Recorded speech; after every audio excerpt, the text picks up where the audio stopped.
All right, here and welcome to another review on the Pop Culture Universe Network, where we're going to be reviewing the final trailer for A Quiet Place Part Two. This movie is it's been a while. It's been over a year since this movie was supposed to come out. It was, I think, one of the first movies last March that got pushed back because of pandemic. So it's been a while. So I'm looking forward to this. I loved seeing the first one in the theater. So looking forward to seeing this one. Joining me today, Soul. How's it going, Soul? Going good. I'm ready to see this trailer. I'm not as excited, but I did like the first movie. You guys forced me to watch the first movie. I'm not a scary movie fan, although this is like scary in quotation marks. But I don't know. We'll see it. I'm not running to see this movie, but hey, I'm loath to see what happens. So yeah, See it? don't really have Yes. words. See, you don't like horror movie. This is more of a suspense thriller. So there's a Yeah. difference there. I Uh, don't like jumping though. I don't like getting scared or jumping or having like moments of like scary things. Like that's not my jam. I hear you and I see you. Across the pond, Sir Bogz. How's it going? Yes, madam, I'm fine, thank you. And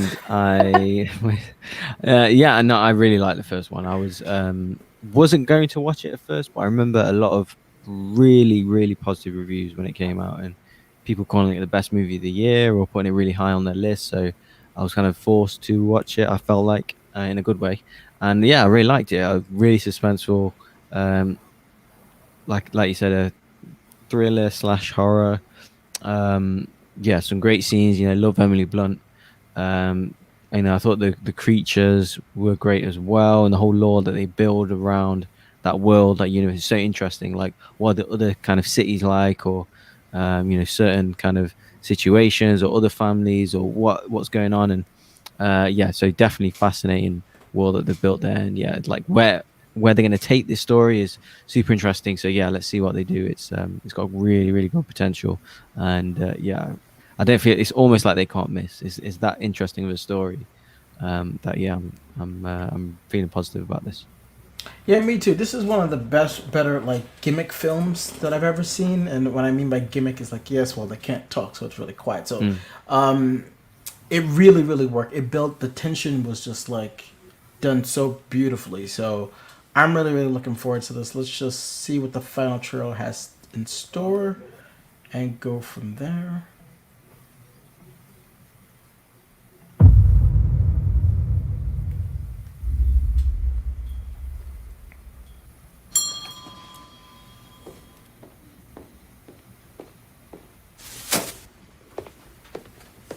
Making too much noise.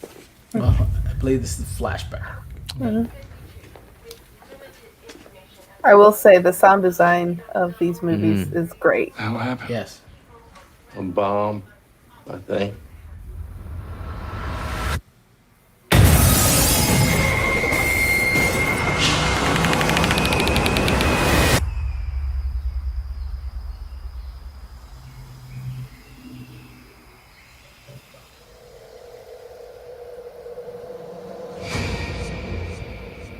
I don't know why you came all the way up here. There's nothing left. There are people out there. People worth saving.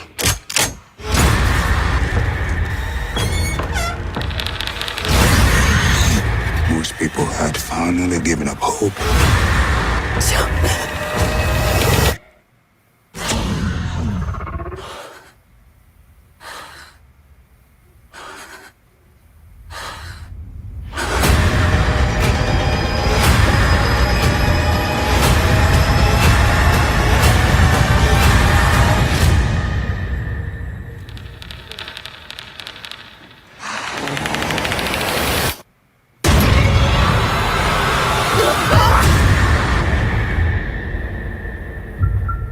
Did that get you so at the end? Yeah, so it's like that's not gonna be me.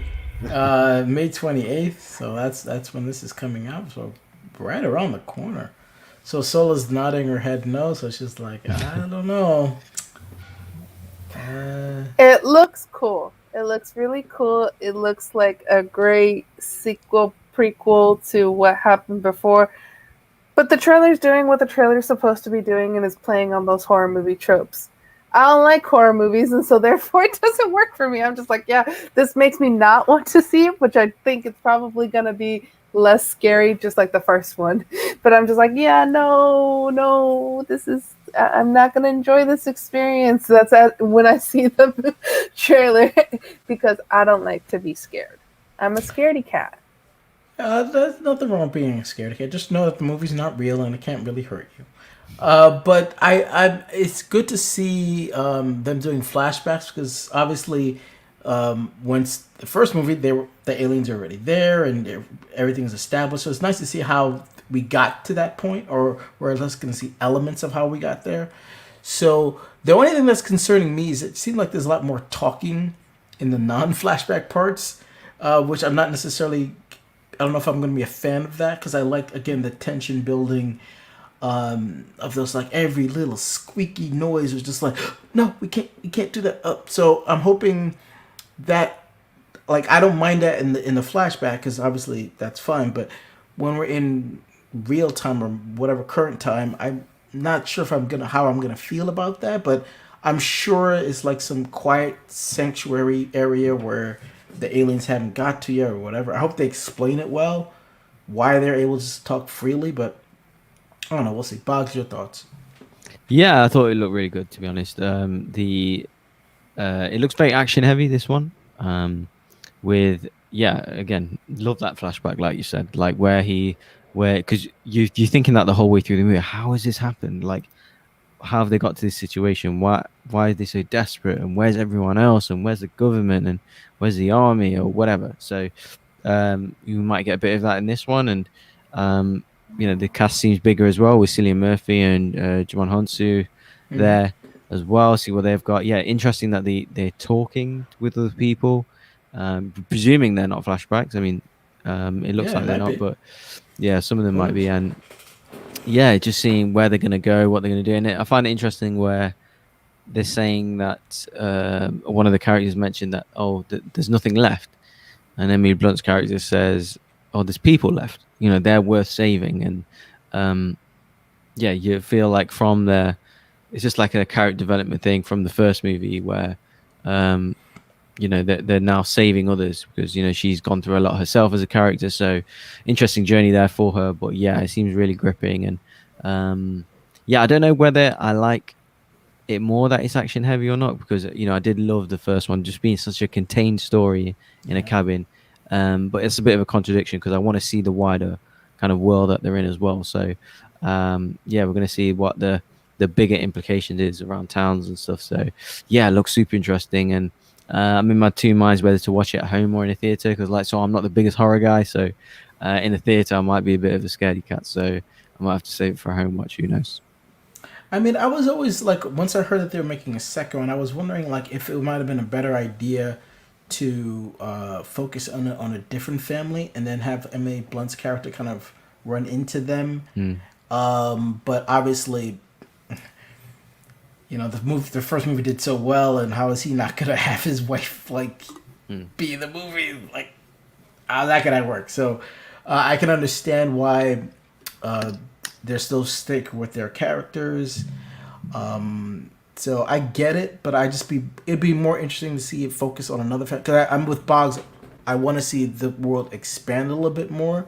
Just not focusing on this family. Like, obviously, they can't be the only family left when we get evidence of that. And then, how the hell did things devolve so quickly? It's just like, I want to, hopefully we see a lot of flashback, not too much, but enough where we get like, oh, that's how it happened. Like, yeah, okay. Like, maybe the first thing they attacked is our military, and then that's why, like, nothing to defend ourselves. So, that kind of stuff is really interesting to me. And obviously, we know there's going to be a part 3, so this isn't going to be the last of this franchise. So what do we? How does this going to have to work for you to see this movie?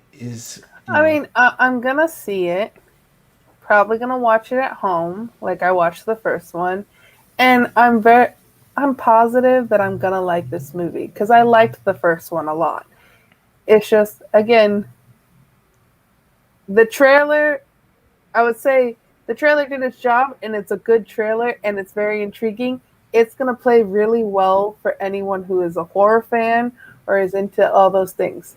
For someone like me who's not a horror fan, this trailer could potentially be like, yeah, no, that's not my jam. And so therefore, with me, I have to use my like not what I was seeing of the trailer and use like kind of like the brain of like, well, you like the first one, you're probably gonna like the second one. It's gonna be interesting, especially if it is more action heavy. I do like action movies. I am into that, so that I could probably play it off on more on the action side and less on the like horror thriller side. So I think I'm going to like this movie. I'm going to see this movie. It's probably going to be at home just so that way I'm not in a dark theater being a scaredy cat. Well, what if you went with other people? Would that help you at all or no? Because I mean, it I is don't want coming to out. be. No way am I going to be a scaredy cat in front of other people. Don't show people your vulnerability and weaknesses, Sean. Well, I mean, I don't know, but I'm just saying because the movie's coming out in theater, so you would have to wait a while to find out. So what if I go see it first, and then I tell you it's not that bad? It's just like it's in the vein of the first one. I'll wait Would till that it be comes. enough? I will wait till it comes on HBO or for rent. So there's no chance seeing it in the theater. No chance. Nope. What if I buy you a movie ticket? Would you still go? You're gonna have to fly all the way to Miami from LA and buy the movie ticket, and I probably still won't go. Wow. Okay. I don't know. I think if you go see it, it may not bother you as much. What if you're by yourself in the movie theater, like no one else is in there? No, Very, very. it's worse. That's worse. I thought that would be better. No. By myself in a contained dark theater with the sound that is amazing. This movie's like the sound of this movie is amazing. Yeah, no, that's worse than being with other people there in the movie, because then you have nothing to dispense English. Like the fact when I was watching disbelief. Yeah, there we go. But so like when I was watching it at home, at least I was like, I'm at home. The lights are on. I hear a car driving by every once in a while. I know that I'm not 100% focused in on the movie, and so therefore I'm okay. In a dark theater, you're 100% focused in on the movie with the sound and all of that. So those jump scares, yeah, no. I think Bogz will be able to. Bogz, you go in the theater. You're gonna wait. Probably. To get the full experience of it.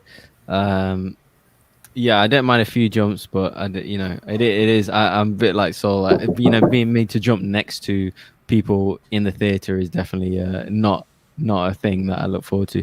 But I'm assuming the studio wants us to go watch it because from a 20 million budget, from A Quiet Place, I think this generated something like 350 or 340 million worldwide. So yeah, like no wonder they delayed it. So look how much kind of profit they've got from a 20 million budget, which is a great movie, by the way. Like you can get that good of a movie just off 20 million, even with all the effects and stuff. So really impressive. So yeah, I don't know what the budget is on this one, but no wonder they've waited for it. And I think it's a good time to do it as well, which, coming with theaters reopening and stuff, this is the kind of movie that I think people will flock to, a good kind of, a good movie to watch with other people, like a good horror that's action friendly as well, communal experience to a certain extent, of course. So yeah, very interesting choice that they've done there, but I think it's the right one and for this movie anyway. But yeah, I think I would watch it in a theater. I can't really say no to Emily Blunt. She's that good in everything she does. So I can't think I can wait all the way for it to come out on Netflix or whatever platform it comes out. So yeah, it looks super good. I'll probably watch it in theaters. Yeah, I mean, I agree with what the trailer was saying. Like you gotta see it in the theater. But the atmosphere that they build, it's hard to replicate that at home because something could distract you, neighbor, kids, phone, whatever. Yeah, I get what Saul's saying. Some people like need that. Yeah, like with some horrors, I need that as well. I need to know that someone, like you're not in the So- dark by yourself watching. So it, just yeah. Soul should be on her phone or something. Yeah, No, no, and you see, just look like- away While every watching time it. you see something scary. You can't be yeah. on your phone. You're reading subtitles. Like, come on now. Well, there may or may not be Also, subtitles. So. Don't be that person that's on your phone in the movie theater, people. Well, Don't if do you're by that. yourself, again, see, Even if you're by yourself, no. Pay attention to the movie. You paid good money for it. well, I'm just trying to get you to see it in the theater. That's what, because I think you'll like it. Just like you didn't think you liked the first one, you end up liking it.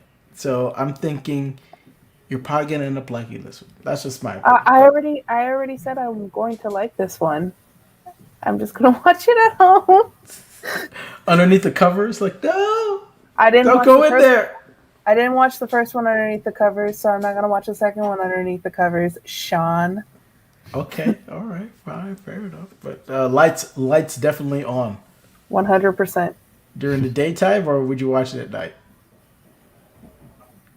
I mean, if it's at nighttime, the lights will probably be off. So it'd probably be during the daytime, which I don't need the lights on because I have the sun come through on my windows. So that's the way I watched the first one.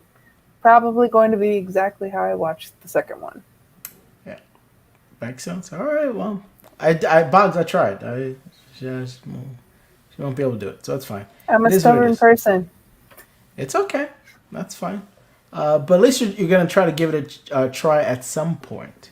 But that's the final trailer. It looks really, really good. It's looked good ever since it was supposed to come out more than a year ago. So, looking forward to it. Hopefully, maybe me and Bogz will do a review on it when it does come out later this month. And then maybe that'd be enough to try to get Soul to watch it. Probably not. But let us know what you guys think. Did you enjoy the final trailer? Are you excited to see the flashbacks? Kind of see how the world devolved into the situation that they're in now? Are you interested about what this Aryans, how they're able to talk out in the open without seems like a fear of anything, to be honest? So I'm curious how that's going to work. Hopefully the movie does a good job in explaining it. So leave your comments below. Also like, subscribe, do all those great things. Make sure to hit that bell to be notified when we do our next review of a movie or a show or a trailer on the channel. We've been getting a lot of good support on the stuff we've been doing, so we want to thank our fans for that. And so until next time, for Soul, for Bogz, take care. You don't have to be quiet. You can be loud sometimes.